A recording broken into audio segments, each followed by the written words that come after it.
직장에서 스트레스 받으실 때 어떤 조사, 어떤 연구에도 보면 뭐 직무 이런 거보다 가장 늘 1위를 차지하는 것이 직장 내 인간관계입니다. 그런 사람들에 대한 그 유형별로 왜 그럴까 또는 우리가 이 사람들에 대한 이해를 높임으로써 그러면 어떻게 함께 살아갈 수 있을까 또는 어떻게 대응할까에 대한 얘기를 중심으로 할 텐데요. 사람을 하나의 카테고리로 묶어서 낙인을 찍는다거나 낙인을 찍힌 대로 몰아서 그 사람을 뭐 왕따시키거나 그 사람을 이상한 사람으로 만들거나 하기 위한 게 아니라 상대방을 이해하고 나를 이해함으로써 좀 더 좀 더 나은 인간관계, 직장 생활을 하기 위한 틀로서 활용하시면 좋겠다라고 제가 매번 이 강의를 시작하기 전에 하긴 하는데 뭐 낙인 찍기나 이 그 카테고라이제이션의 재미가 또 있죠. 그래서 일단 공부를 할 때는 우리가 어떤 사람을 상상하면서 하면은 굉장히 잘 들어맞습니다. 하지만 사람은 굉장히 다층적이고 한 사람이 악인만 있는 것도 아니고 선인만 있는 것도 아니고 우리 내면에는 다양한 심리들이 공존한다는 사실을 인정하고 좀 접근을 해야 이 공부의 폐해가 적습니다. A군 기괴하고 괴상한, B군 극적이고 감정적인, C군 불안, 두려움, 뭔가 짠한 이해가 안 되는 사람들이 성격 장애라고 진단을 해서는 안 됩니다. 그거는 반드시 전문가가 뭐 DSM이라는 어떤 진단 기준에 의해서 반드시 진단을 해야 될 거고 우리가 대인관계를 분석하는 틀로 사용할 수 있지만 저 사람은 무슨 반사회성 성격 장애야라고 내가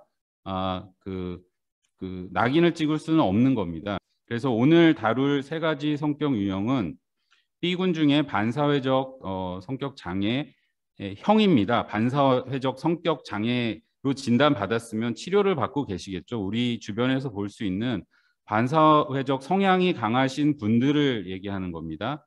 두 번째는 자기애성 성향이 있으신 분들에 대해서 특징을 얘기하고 마지막으로는 강박성 성격에 대해서 알아볼 거고요. 각각에 대해서 상사, 동료, 후배들과 어떻게 지낼 것인가에 대해서 이야기해 볼 예정입니다. 반사회성 성향입니다. 사회성이 떨어진다라는 말을 하고는 구분을 해야 됩니다. 오히려 반사회성 성향의 사람은 굉장히 성공적이거나 활달하고 성취욕이 강하고 매력이 넘치는 사람일 가능성이 많습니다. 그러나 이제 뭐 타인을 이용하거나 뭐 사기를 친다거나 좋은 매끈하고 좋은 인상을 나쁜 쪽에 이용하는 사회적 도덕적 공감 능력이 떨어진다. 그다음에 감정적 공감 능력이 떨어진다가 가장 큰 특징입니다. 타인을 대상화시켜서 이제 이용하거나 이제 착취할 가능성이 있는 거죠. 어떤 반사회성 성향 부류의 특징은 사회적, 도덕적, 감정적 공감 능력이 떨어지므로 어떤 일들이 벌어지는지를 한번 보도록 하겠습니다. 이게 양심의 가책을 느끼지 않는 정신 장애의 일종인데 그런 성향이 있는 우리 동료들에 대해서 얘기한다는 거 다시 한번 강조드립니다. 직장 내에서 좀 힘들게 하는 부류죠. 특히 상사일 경우에 문제가 많습니다. 왜냐하면 상사는 공식적으로 부하를 착취할 수 있는 입장이기 때문에 이런 것들이 심해지면 예를 들면 뭐 교수가 뭐 조교를 폭행하거나 많이 착취한 사례들 여러 가지 사회적 지위를 이용해서 상대방을 착취한 이런 사례들이 많이 있는데요. 우리 약하게 그러니까 사회생활이 가능한 정도의 이런 성향을 가지고 그걸 오히려 장점으로 활용해서 사회생활을 하시는 분들이 꽤 많다. 이렇게 말씀드릴 수 있습니다. 자, 그 다음에 조직 내 반사회 성향이 있다면 이른바 성공적인 반사회 성향. 만약 굉장히 너무 심해서 문제가 됐다면 이미 조직을 나갔겠죠. 하지만 이분들은 대체로 그 반사회 성향이 문제가 되지 않는 범위 내에서 충분히 성공적인 사회생활을 하고 있는 분일 고기능 어떤 동료일 가능성이 높다. 지금 옆에 어떤 반사회 성향이라고 느끼시는 분이 있다면 성공하신 분들이에요. 사람마다 좀 다를 수 있습니다. 뭐 절대적인 기준 아닙니다. 첫 번째는 타고난 사기꾼으로서 사소한 행동으로 좋은 인상을 남기지만 그거는 더 큰 착취를 위한 미끼일 뿐이다. 그 다음에 조직은 성과를 위해 수단과 방법을 가리지 않을 것을 강조한다. 내가 너를 착취하는 게 아니라 우리 조직이, 회사가 이런 3인칭 주어를 써서 어떤 강요 행위를 하게 되죠. 세 번째, 거침없는 야망, 잔인함, 속인수, 기만 등의 기술을 높이 산다. 아니, 네가 일을 잘못했으니까 나가야지. 어떻게 보면 굉장히 합리적이고 조직을 위하는 사람일 수도 있지만 결국에는 조직의 효율성과 그런 회사의 이미지를 깎아먹는 부류입니다. 그러니까 정도가 심해도 너무 심한 부류죠. 그 주범들은 이런 반사의 성향을 가진 상사분들일 가능성이 매우 높습니다. 권력 중독, 특히 조직 내부, 외부에서 권력의 위력을 실감해 본 경우일수록 그 맛을 아시는 거죠. 여섯 번째, 부하 직원들의 감정, 개인적인 관계, 프라이버시 등은 조직의 목표로 치환된 나의 목표를 채우기 위한 하나의 수단으로 간주합니다. 일곱 번째, 카리스마 있고 타인을 조종하려 듭니다. 사실 진실과 거짓이 교묘하게 섞여 있는 서사일 경우가 우리가 알아보기 굉장히 힘들죠. 그래서 이런 테크닉들에 굉장히 능합니다. 아시는 것처럼 굉장히 가혹한 행위를 통해서 형성된 긴장을 풀어주는 보상을 함으로써 사람을 노예화시키는 그런 택틱들인데요. 이 과정이 반복되면 그야말로 일종의 가스라이팅인데 자존감이 파괴되고 이제 뭔가 옳은지 뭔가 그른지 객관적인 나로 보기 힘든 상황이 됩니다. 이런 경우에는 상사의 말은 모두 옳고 일이 잘못되면 모두 내 책임이야. 저 사람은 완벽하고 훌륭한데 내가 못나서 우리 조직을 힘들게 했어라는 죄책감에 시달리게 됩니다. 생각이 드는데 뭐냐면 저렇게 괴팍하지만 저 상사를 받아줄 수 있는 사람은 또 나밖에 없어. 이런 희생정신에 휩싸이기도 합니다. 방법이 없습니다. 만약 반사의 성향인 분과 동료나 부하로 맞닥뜨렸다면 만약 내 상사가 반사의 성향이다. 방법이 없습니다. 모든 수단과 방법을 동원해서 이 사람을 떠나라. 다른 부서로 가시든지 회사를 떠나시든지. 왜냐하면 직장 생활을 위해서 나의 인격을 말살시킬 수는 없는 거거든요. 또는 여러 가지 그 조직 내 정치적인 입장을 활용해서 뭐 이런 분들하고 상사랑 일할 때는 어쨌든 피하는 게 정답입니다. 어쨌든 자기 할 일을 하지 않고 본인은 권력이 있다고 생각하고 권력의 주체라고 생각하므로 당연히 부하 직원 또는 주변의 일을 떠넘깁니다. 그리고 남이 하지 않으면 교묘하게 비난을 받도록 상황을 조종합니다. 이게 내 일도 아닌데 어느 순간 내 일이 돼 있고 그 일을 안 한 게 원래 안 한 그 사람의 책임이 아니라 내 책임으로 돼 있는 상황에 나도 모르게 굴러떨어져 있는 경험 많이 하실 겁니다. 자신의 문제에 다른 사람이 책임감을 느끼도록 하는 탁월한 재능을 보유하고 있습니다. 명시적으로 묵시적으로 이용당했다는 생각에 빠져들게 됩니다. 예를 들면 허락 없이 남의 물건을 뒤지거나 가져가거나 회사의 규정을 대수롭게 생각하지 않습니다. 내가 회사를 위해서 영업을 얼마나 많이 해서 이렇게 돈을 벌였는데 내가 경비 좀 내가 개인적으로 썼기 이런 식으로 주변의 모든 상황을 자신을 위해 존재하는 장치물이라고 생각하는 경우가 많습니다. 회사의 룰은 그냥 지키는 놈들의 것이지 나는 상관이 없어. 이미 회사에 충분한 기여를 하고 있기 때문에 이런 생각을 하시기도 합니다. 그래, 이런 분들은 살아남은 반사의 성향 성격이기 때문에 조직에서 또 어디까지는 가야 되고 어디까지는 가지 말아야 되는지에 대한 자각이 투철합니다. 그렇지 않으면 아까 특징에서 말씀드린 것처럼 이미 조직에서 배제되거나 뭐 규정을 위반해서 징계를 받거나 뭐 이랬겠죠. 굉장히 밝고 쾌활하고 뭐 성취지향적이고 이런 사람들입니다. 하지만 남을 이용해 놓고도 자신도 연약하고 친절한 피해자로 둔갑시키는 거죠. 그래서 이거는 어떠한 방법이라기보다 이러한 상황에 닥치지 않도록 좀 피해 가시라는 말입니다. 의존 성향, 뭐 자존감이 낮거나 이제 남들한테 일일이 물어봐야 되는 사람들은 이런 분들이 어떻게 보면 찰떡궁합이에요. 왜냐하면 답을 주기 때문에 대신 그 결과는 파괴적이겠죠. 그 다음에 종속적인 관계, 유형의 동료나 부하는 최악의 조합입니다. 경계를 명확히 해주셔야 됩니다. 이 경계는 물리적인 경계뿐만 아니라 심리적인 경계를 포함합니다. 직장 내 상황이므로 이거는 언젠가 문제가 될 수 있고 법적인 조치로 가야 되겠다라는 생각이 들면 어떠한 형태로든 그 문제가 될 만한 행동들을 기록에 남겨주시기 바랍니다. 해결되지 않을 때는 법적인 문제로 가야 됩니다. 세 번째는 믿을 만한 사람에게 고민을 말해 주십시오. 왜냐하면 조직 내에 이런 동료들과 일하다 보면 이제 이런 동료들을 관리해야 되는 상사나 인사부서가 있습니다.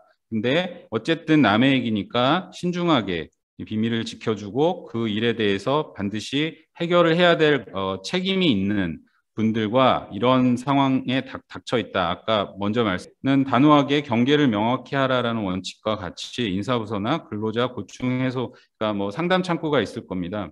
그리고 마지막으로 뭔가 내가 다 잘못한 것 같은 느낌을 받을 때가 있습니다. 그럼 몰아갈 수 있는 택틱에 능한 사람들이라고 가정을 하면 정말 not your fault입니다. 당신의 잘못이 아니라 상대방에 의해서 이용당하고 그다음에 상대방이 나를 죄책감을 활용해서 모든 잘못이 나한테 쏟아지도록 하는 어떤 트랩에 갇혔다고 생각을 하시고 그 트랩에서 빠져나올 수 있도록 주변에 도움을 요청하고 선긋기를 하고 이러한 성향의 사람이 부하일 경우에 부하도 어쨌든 성장하고 살아남아야 되니까 상사인 나에게 직접적으로 도전하거나 자기의 먹잇감으로 삼으려고 하진 않겠죠. 하지만 상사라는 약점이 있습니다. 왜냐하면 상사는 업무에 대한 책임이 있고 부하를 잘 관리해야 된다라는 책임을 잘 활용할 줄 아는 분들이 반사회성 성향의 부하라고 보시면 될 것 같습니다. 근데 가만 보면 회사의 규율이나 동료들 사이를 이간한다거나 이런 일들이 시간이 지나야 관찰이 됩니다. 조직을 힘들게 하는 어떤 중심에 서 있는 경우가 많습니다. 교묘하게 거짓말로 자기는 빠져나가고 누군가 다른 사람의 잘못이나 상황 탓을 만드는 능력이 있습니다. 뭔가 문제가 될 것 같으면 기가 막히게 빠져나갑니다. 상사는 인지부조화 현상이 발생하여 자기에게 잘하는 반사의 성향 부하에게 문제가 없을 것이라고 왜곡시킬 수도 있습니다. 소통도 다양하게 하셔야 되고 그 다음에 잘못된 팩트를 지적하면 감정으로 되받아치기도 합니다. 제가 팀장님한테 어떻게 하시는지 알면서 어떻게 그거 가지고 저한테 이럴 수 있죠? 처음에 말씀드린 것처럼 반사회성 성향의 부하 직원은 숨어 있습니다. 본격적으로 본인의 성향을 발현하지 않고 교묘하게 발현하기 때문에 주의 깊게 봐야 되겠죠. 조직을 자신의 성공 수단을 위한 도구, 숙주로 생각하므로 구성원들을 이용하고 이간질하고 대표적인 특징입니다. 결국은 조직을 파괴하고 이 조직의 책임자인 당신을 희생양으로 삼으려 들 겁니다. 물론 반사회성 성향의 부하와 좋은 관계로 결탁이 돼서 깨진 팀의 모양을 보면서 팀장님의 죄책감을 자극할 수도 있습니다. 결국엔 이 반사회 성향 사람들은 본인의 성취를 위해서 타인을 활용하고 결국에는 성취욕을 위해서 당신을 밟고 올라갈 수 있는 예를 들면 당신의 위의 상사랑 가까워진다든지 아니면 그들에게 뭐 정서적인 의존을 한달지 어떤 관계를 맺어서 당신을 괴롭힐 수 있습니다. 당신을 건너뛰고 차상위자와 거래하려 한다. 6번, 7번은 같은 맥락인데요. 이런 부하들은 어쨌든 자신의 행동의 결과를 동료나 상사 또 뭐 다른 사람에게 전가하려 하기 때문에 이런 자각을 가지셔야 됩니다. 어느 순간 이 부하가 나를 이용하고 있구나라는 생각이 들면 근데 결국은 교화가 안 됩니다. 왜냐하면 어떤 성격 문제는 그 개인의 심리적 영역이기 때문에 결국에는 아까 말씀드린 증세가 보이는 내가 케어할 수 없는 또는 내가 이용당하는 상황까지 왔다라고 생각이 들면은 과감하게 팀에서 내보내는 게 방법이겠습니다. 반사회성 성향을 이제 뒤로 하고 자기의 성향을 보시면 요새 언론에 많이 화제가 되고 있는 어떤 분이 떠오르실 수도 있습니다. 상상해 가시는 경우가 있을 겁니다. 자기의 성향은 자신에 대한 애정을 특징으로 하는데 성격 성향을 하는데 자기의 본질적인 참 자기에 대한 사랑이 아니고요. 결론적으로 얘기하면 이상화하거나 내가 되고 싶은 어떤 모양, 가상의 자기를 사랑하는 데서부터 문제가 오는 그런 캐릭터입니다. 그냥 단어 자체가 나르시시스틱 퍼스널리티입니다. 나르시시즘은 아시겠지만 아름다운 미소년이었던 나르키소스가 어떤 정령의 사랑을 매몰차게 거절했는데 이에 화가 난 님프들이 복수로 저주를 하는 거죠. 그래서 호수에 비친 자기의 모습을 보고 사랑에 빠져버리게 만듭니다. 그래서 뭐 굶어 죽었다라는 선도 있고 물에 빠져 죽었다라는 선도 있고 이 신화에서 그 나르시시스틱 퍼스널리티의 컨셉이 나오는데요. 자기의 본질적인 나의 성격, 나를 사랑한 게 아니라 그 물속에 비친 나를 사랑했다라는 점이 이 중요한 메타포라고 보시면 될 것 같습니다. 안타깝게도 있는 그대로의 자기의 모습이 아니라 사회적으로 바람직한 모습, 좋은 학력을 지녔다거나 뭐 리플리 증후군이 뭐 여기랑도 겹치는 부분이 있는데요. 자기가 상상하고 가정한 어떤 자아와 자기를 동일시하면서 사랑하다 보니까 발생한 문제라고 보시면 될 것 같습니다. 마음이 아프기도 합니다. 이런 특징을 보면 첫 번째 특징은 공허함입니다. 이분들은 외형적으로는 굉장히 파티형 인간이라고 할 정도로 많은 사람들과 어울리고 재밌는 분들이기도 하지만 공허함을 깔고 있습니다. 그래서 인생 전체가 타인의 관심, 칭찬을 받기 위한 하나의 연극 무대입니다. 그 연극적인 캐릭터는 사교적이어야 하고 매력적이고 유능한 연극 성향하고 조금 다른 건데요. 공허함이란 특징에 있어서는 같은 성향을 공유하고 있습니다. 이렇게 좋은 사람으로 보이려고 하는 경우가 많은데 그 이면에는 그렇지 않은 나에 대한 자각이 있습니다. 나는 사교적이지도 않고 매력적이지도 않고 유능한 사람이 아니지만 그렇게 보이고자 노력하는 과정에서 불가피하게 공허함을 체득하게 돼 있죠. 어린아이 수준의 감정 수준으로 정의되는데요. 어린 시절 정신적 학대로부터 자신을 보호하기 위한 방어 기제로서 정서적으로 깊이 교감하는 것을 아주 어린 나이에 무의식적으로 차단을 해버렸기 때문에 그 수준에 머무르는 겁니다. 그때 고착된 감정 수준을 갖고 있는 거죠. 다른 사람들의 감정에 공감하거나 이러는 공감 능력이 떨어지고 다른 사람을 배려한 그게 이제 드러날 수도 있고 안 드러날 수도 있겠지만 극한의 이기심을 특징으로 합니다. 본인의 과도한 부풀려진 자아에 비해서 그렇지 않은 세상에 대한 비판을 한다는 얘기인데 그 수준이 어린아이 수준입니다. 이렇게 타인을 깎아내림으로써 상대에 대한 자신의 우월적인 지위를 차지하려고 하고 반대로 자신에 대한 비판은 사소한 것이라도 받아들일 수가 없습니다. 내가 비판받는다는 사실을 수용하기가 어렵기 때문에 연애 장면에서는 좀 파괴적인 형태로 나타나는데요. 연인 관계의 경우 소위 러브 바밍이라고 할 정도로 너의 눈빛은 아름답고 네가 하는 얘기는 모두 재밌고 네가 가자고 하는데 다 이런 식으로 일종의 사랑의 폭격, 융단 폭격이 시작되고요. 그런 시기가 지나면 마음이 싹 식습니다. 왜냐하면 내 애인은 완벽하고 이상적인 애인이어야 해요. 한데 우리가 뭐 그렇습니까? 그 사람의 눈에 차지 못하고 요게 상사라고 한번 생각을 해보세요. 굉장히 무섭습니다. 그리고는 쓰레기 버리듯이 상대방을 버리고 다른 사랑을 찾아 떠납니다.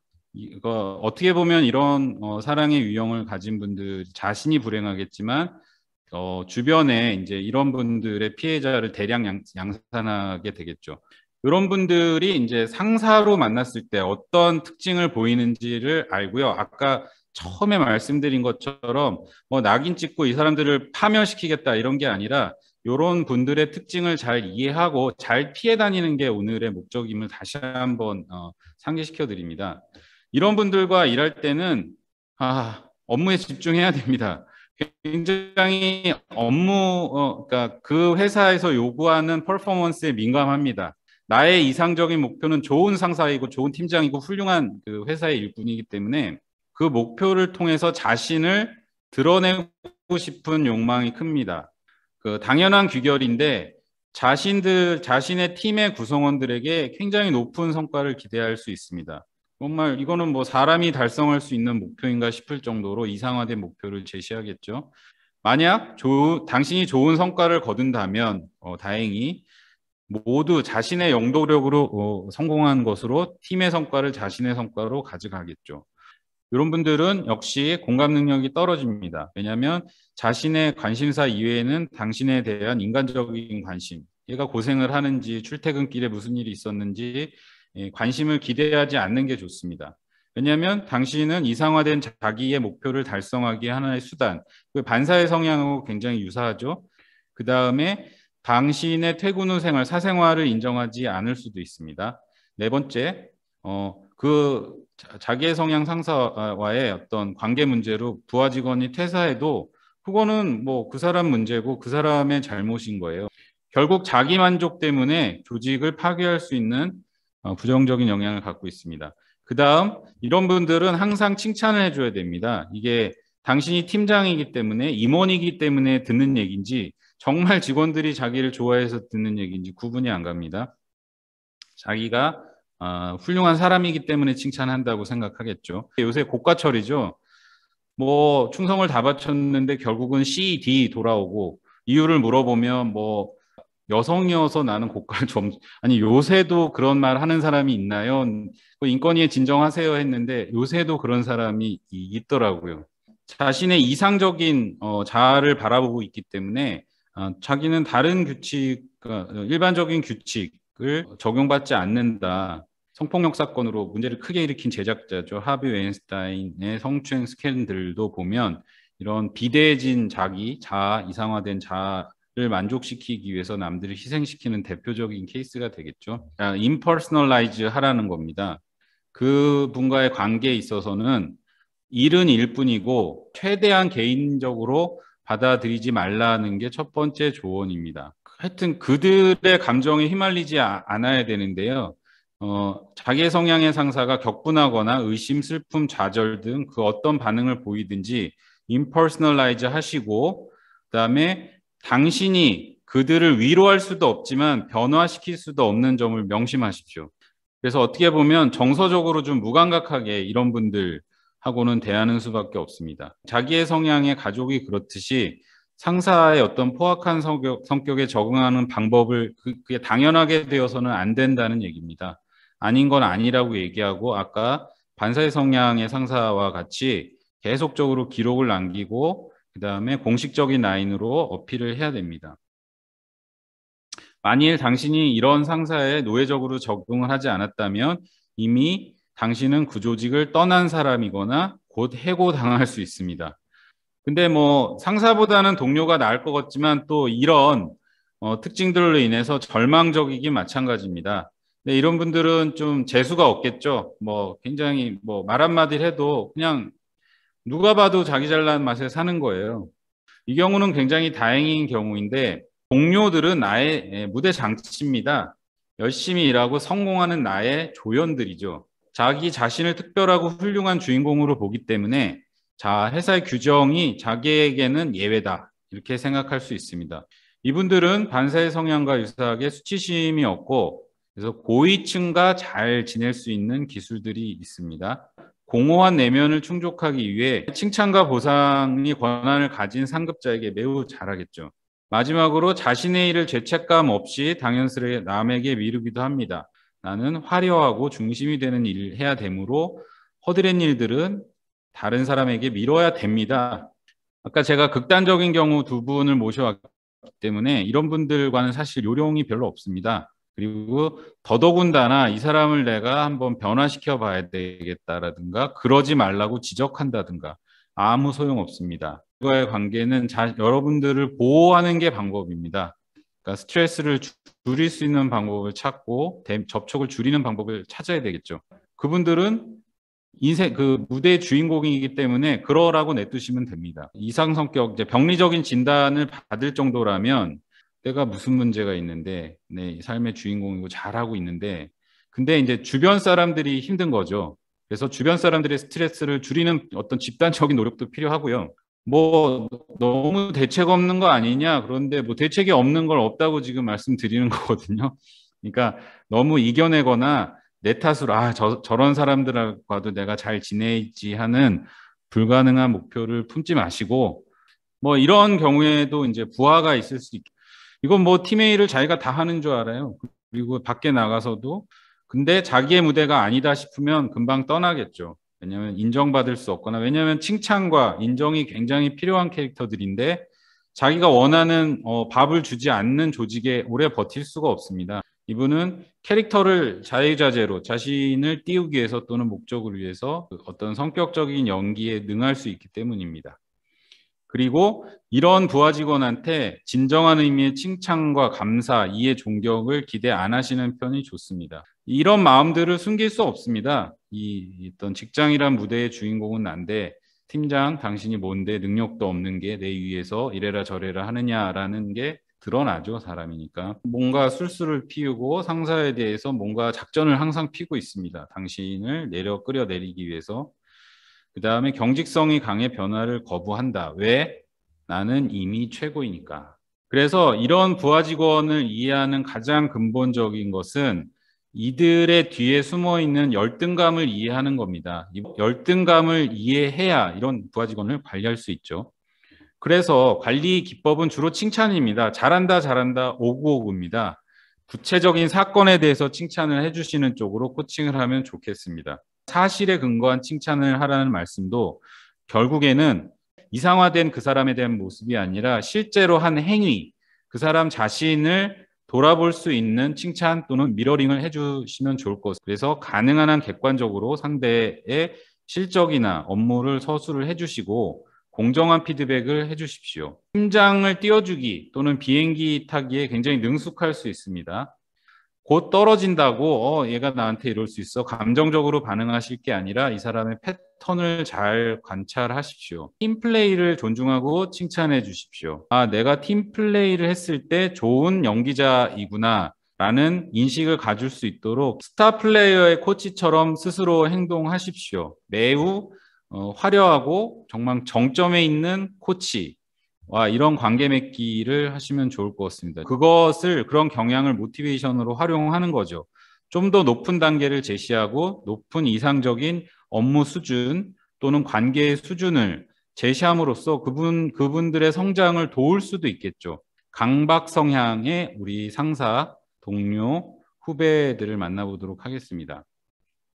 본인만의 원칙에 많이 갇힙니다. 그래서 손을 씻는다든가 바이러스의 접촉 때문에 무서워서 장갑을 끼고 다닌다든가 선을 밟지 않는다든가 정말 수많은 종류의 강박 행동을 하는 이분들을 설명하기 위해서는 제가 강박 성향을 이야기한 하나의 특징들로는 사소한 세부 사항, 규칙, 목록, 순서, 계획, 형식, 집착하여 큰 흐름을 읽게 된다. 여러분 직장 생활 하시면서 오타, 행간 크기, 폰트 크기 이런 거 가지고 지적 받아 보신 분들 있으시겠죠? 그러니까 큰 흐름, 이 보고서의 내용보다는 형식에 집착해서 내용은 거의 보지 않고 지나친 완벽주의, 그러다 보니 일에 진척이 안 되는 경우죠. 그러니까 워커홀릭이 될 가능성이 많죠. 도덕, 윤리 문제에 지나치게 높은 기준을 적용합니다. 고지식하고 융통성이 없습니다. 그리고 어떤 물건에 집착하기도 하고요. 버리지 못하고 자신의 방식을 그대로 따르지 않으면 타인에게 일을 맡기거나 같이 일하려 들지 않기도 하고요. 요거는 특징을 보여드리기 위한 건데 제 개인적인 의견은 한국 사회 자체가 어떤 학교 교육 과정을 통해서 강박적인 친구들이 굉장히 인정받기 좋은 구조로 돼 있거든요. 성적 또 몇 가지 이제 한두 가지 기준에 의해서 이제 평가를 받기 때문에 이런 규율 규칙에 집착을 하는 분들이 관리직으로서 좋아 보여요. 왜냐면 일정 레벨까지는 룰을 잘 지키고 팀원들에게 룰을 잘 지키게 하는 사람들이 좋은 관리자처럼 보이기도 하거든요. 그래서 이익이 없는 여가 시간이나 남을 돕는다든가 생산성, 효율성과 가치 없는 이런 일들을 낮게 여기죠. 자신에게 엄격한 만큼, 그러니까 이 강박 성향은 그 강박적인 성격을 자신과 타인에게 적용한다는 점에서 문제를 보이는데요. 어떤 성공을 하면 당연한 거예요. 어떻게 보면. 그러니까 칭찬이나 임금 인상, 보상 등에 인색하게 큰 흐름보다는 디테일에 집착하는 분들이 많이 있습니다. 첫 번째는 강박 성향의 상사가 당신의 업무를 통해 무엇을 원하는지 정확히 파악하십시오. 이 정도 일은 하루면 되는 거 아니야? 근데 부하 직원이 보기에는 2일, 3일 걸리는 거예요. 두 번째는 많은 양의 일을 아마 부여할 겁니다. 세 번째는 완벽함을 추구하는 분이기 때문에 또 자기의 성향이 있겠죠. 그래서 상사를 많이 칭찬해 주십시오. 이거는 어느 상사나 많이 통하는 방법이기도 하고요. 그래서 나는 당신의 팀원이야. 당신도 나와 함께 일하는 코워커야. 그러므로 나의 실패는 우리 팀원의 실패가 될 수 있으니 같이 인계철선 전략이죠. 이분들하고는 논쟁을 벌이지 않는 게 좋습니다. 그래서 자기는 완벽주의적인 성향으로 강박적으로 일하는 사람이므로 잔소리 들을 일이 없는 사람이라는 자의식을 가질 수 있거든요. 그다음에 이런 분들로부터 감정적 지지나 칭찬을 기대 안 하고 일로 승부 보시는 게 좋을 것 같습니다. 보시면 이게 내용이 계속 반복됩니다. 자신이 완벽을 기하는 만큼 동료들에게도 비슷한 수준을 요구합니다. 근데 그 정도에 상응하는 일을 하지 않을 경우에는 뭐 너는 게으른 사람이야, 일 열심히 안 하는 사람이야, 이렇게 낙인 찍힐 수도 있겠죠. 사소한 시비에 대해서는 좀 좋게 넘어가는 게 좋을 것 같습니다. 뭐 이러한 동료와 일하는 방법들은 상사와 일하는 방법과 동일합니다. 팀플레이를 기본으로 하고 좀 참아주고 또 뭐 칭찬하고 그다음에 웅크려 있고 뭔가 완벽하게 하려고 노력하는 부하 직원이라면 이런 부하 직원은 세세한 일에 집중하고 큰 흐름을 못 보고 전체적인 흐름을 놓쳐서 납기를 놓칠 수 있는 위험이 있습니다. 이런 흐름을 깨우쳐주는 방식의 코칭이 도움이 될 것 같습니다. 그런 경우 업무에 돌입을 못하고 다른 주변 정리에 신경을 쓰거나 산만할 수 있으니까요. 그럴 때는 바로 잡아줘야 됩니다. 이렇게 업무의 핵심으로 쑥 들어갈 수 있도록 구체적으로 뭐 흐름이나 무엇을 해야 될지에 대해서 좀 코칭을 손이 많이 타는 스타일이죠. 리더 스스로가 절망하지 마시고 코칭의 대상으로 보시면 좋을 것 같습니다. 전체적인 타임라인을 제시해 주는 게 좋을 것 같습니다. 아까 말씀드린 이런 성격의 분들을 우리가 만날 때마다 다 없애버릴 수는 없습니다. 다 싸워서 이기고 제거하고 내 마음에 바꿀 수도 없고요. 그래서 그런 분들은 그런 분이구나라고 알아야 됩니다. 그래서 알고 나서 내 책임이 아니구나도 확인할 수 있는 거고요. 그래서 알아야 피하거나 다룰 수 있고 도망갈 수도 있는 겁니다. 이런 성향들은 내 안에도 있음을 우리는 인정해야 됩니다. 우리가 아까 이제 ABC군에 있는 11가지 성향들이 모든 인간에 내재되어 있고 어떤 경우에는 크게 드러나고 어떤 경우는 숨어 있기도 한 우리 모두의 캐릭터임을 우리는 인정을 하는 게 좋을 것 같습니다.